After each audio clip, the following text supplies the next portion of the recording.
Karnataka prevention of slaughtering and prevention of kettles के लिए जो बिल लाया गया है, इस जो 5 जनवरी को कर्नाटका में, जिसको ऑर्डिनेंस के ज़रिए से लाया गया, ये ऑर्डिनेंस भी किसान विरोधी ही है। ये मानना, ये कहना कि ये सिर्फ मुसलमानों के लिए ये बिल इम्पैक्ट करेगा, ये बात सही नहीं है। और ये ऐसा अनडेमोक्रेटिक, अनह्यूमन,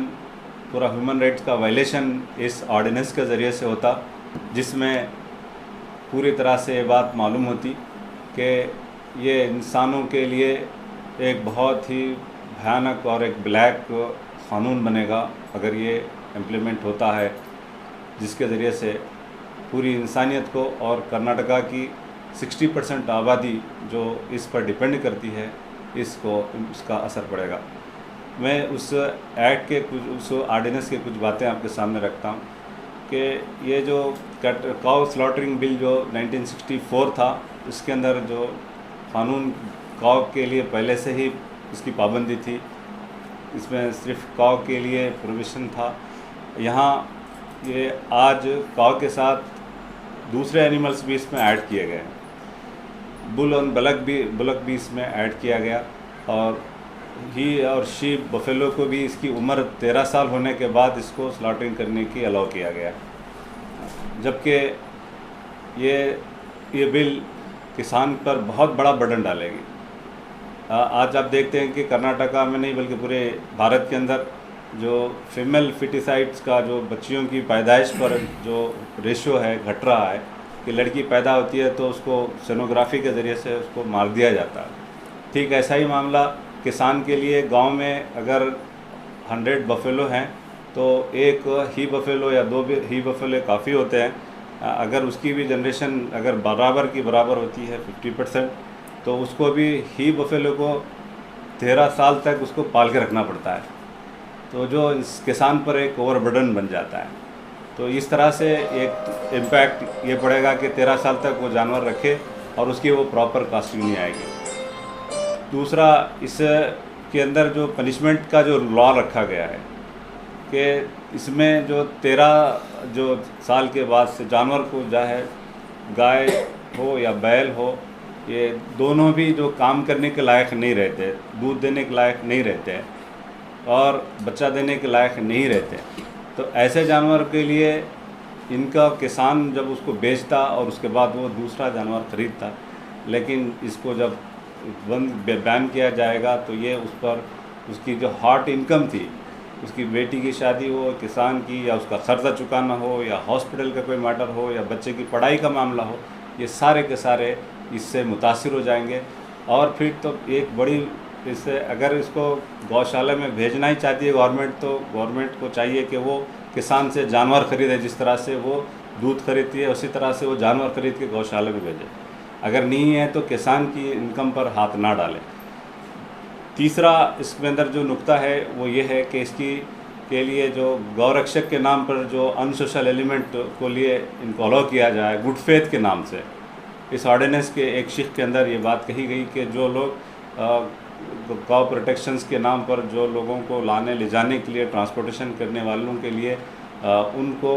ये पूरी तरह से कहीं भी उनको पकड़ने, मारने और उनको पीटने और उनके साथ असल्ट करने का पूरा राइट इनको दिया जा रहा है। और इनको ये कहा जा रहा है कि इस पर वो पुलिस इस पर कोई लीगल एक्शन ना ले, उनको इस तरह का प्रोटेक्शन दिया गया। चौथी चीज़ जिसके अंदर यह है कि स्लॉटिंग करने के लिए शक की बुनियाद पर ऑफिसर को सर्च करने का राइट दिया गया कि कोई भी आदमी, वेटरनरी ऑफिसर हो या सब इंस्पेक्टर रैंक का आदमी, सर्चिंग के नाम पर किसी को भी, किसी के घर में भी वारंट के, लीगल वारंट के बगैर घर में जाएगा और उसको सर्च करेगा। और उसके बाद अगर कोई उसके पास मिल जाती है, उसके पास अगर गोश्त कंज्यूम करते हुए उसके पास उसके फ्रिज में भी पाया जाता है, तो उसकी जगह को, परमिसेस को भी सीज़ किया जाएगा और उसको भी अरेस्ट किया जाएगा। तो यहाँ व्हीकल है, परमिसेस है और पर्सन है, तीनों को इसमें अरेस्ट करने का लॉ दिया जा रहा है। और सज़ा भी इस तरह की कि 3 साल से लेकर 7 साल की सज़ा इसमें जेल में डालने की बात कही है और 50,000 से 10 लाख रुपए का फ़ाइन उस पर लगाया जा रहा है। और एक जो आखिरी बात जो इस आपके चैनल के ज़रिए से जो बात बतलाना चाहते हैं वो ये है कि जहाँ गुजरात में, राजस्थान में, यूपी में जो आज से 5 साल पहले 2015 में जो इस तरह का बैन लगाया गया, तो वहाँ का जो सेंसस, एनिमल का जो सेंसस का डेटा बताता है कि उस सेंसस के तहत जानवरों का जो रिकॉर्ड था 2015 में और 2019 में दोबारा सेंसस हुआ, तो जिसमें 23% जानवरों की कमी आई है। और जो स्टेट में जहाँ बैन नहीं था वहाँ उनके ऊपर कोई कमी नहीं आई, क्योंकि किसान के पास से कोई ख़रीदने वाला ही नहीं रहेगा, तो किसान उसका कल्टीवेट करने, उसको पैदावार पैदा करने, उसको पालने का पूरा अमल उसको रोक लगा देगा। इसी तरह व्यवहार से ये एक ऐसा ही भयानक क़ानून है जिससे हुकूमत को हम चाहते हैं, डिमांड करते हैं, वेलफेयर पार्टी इसका डिमांड करती है कि इस क़ानून को ये वापस ले और इस तरह के क़ानून से जो एक कम्युनिटी, जो कसाई कम्युनिटी है,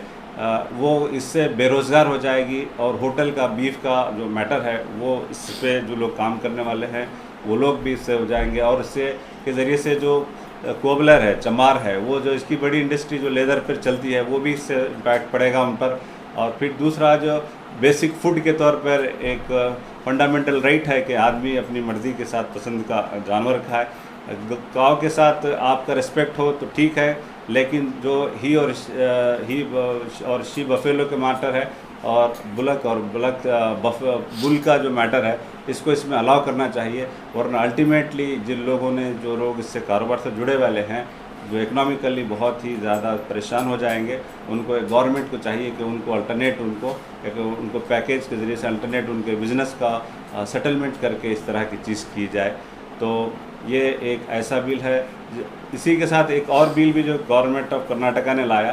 कि लैंड रिफॉर्म एक्ट के तहत ज़मीन को ख़रीदने का भी कंपनियों को ऑर्डर दिया गया कि कंपनी इसके ज़रिए से लैंड खरीदेगी। तो ये ऐसा लग रहा है कि ये किसान विरोधी, पूरे स्टेट से लेकर सेंटर तक की पूरी गवर्नमेंट जो है किसान विरोधी, पुअर विरोधी और जो है जो ह्यूमन राइट्स का कंप्लीट वायलेशन कर रही है। जबकि इनके पास बीफ को एक्सपोर्ट करने में इंडिया आज दूसरे नंबर पर है। तो ये बड़े बड़े कंपनियों के नाम मुसलमानों के रखे हुए हैं, लेकिन इसके ओनर्स के जो मालिक हैं वो सारे के सारे गैर मुस्लिम हजरात हैं। तो ये एक स्टेट के अंदर तो बैन करने की बात कही जा रही है, गोवा में बैन नहीं किया जा रहा है, केरला में बैन नहीं किया जा रहा है, नॉर्थ ईस्ट में बैन नहीं किया जा रहा है, लेकिन जो है एक्सपोर्ट भी बैन नहीं किया जा रहा है, लेकिन ये सिर्फ पॉलिटिकल माइलेज के लिए ये काम किया जा रहा है। ये एक आखिरी बात जो मीडिया के ज़रिए से मैं बात बतलाना चाहता हूँ कि ये हमारे मुल्क की जो गाय है, दूध देने से ज़्यादा ओट देने पे बहुत ज़्यादा ये ओट का ये जो है एक बहुत बड़ा माइलेज, और ओट देने में बहुत ज़्यादा ओट के लिए इसको इस्तेमाल किया जा रहा है। तो हम चाहते हैं कि ऐसे किसान विरोधी, गरीबों के लिए और कमज़ोरों के लिए जो कॉरपोरेट फेवर्ड जो गवर्नमेंट है, इसको फौरी तौर पर इस तरह के इक़दाम से बाज आना चाहिए। और ये एक कर्नाटका एक बहुत ही पीसफुल और बहुत ही एक डेवलपिंग स्टेट हमारा है, तो इसके प्रोग्रेस में इस तरह के क़ानून लाकर इकनॉमिकली डेडलॉक और बैकलॉक नहीं करना चाहिए। Thank you.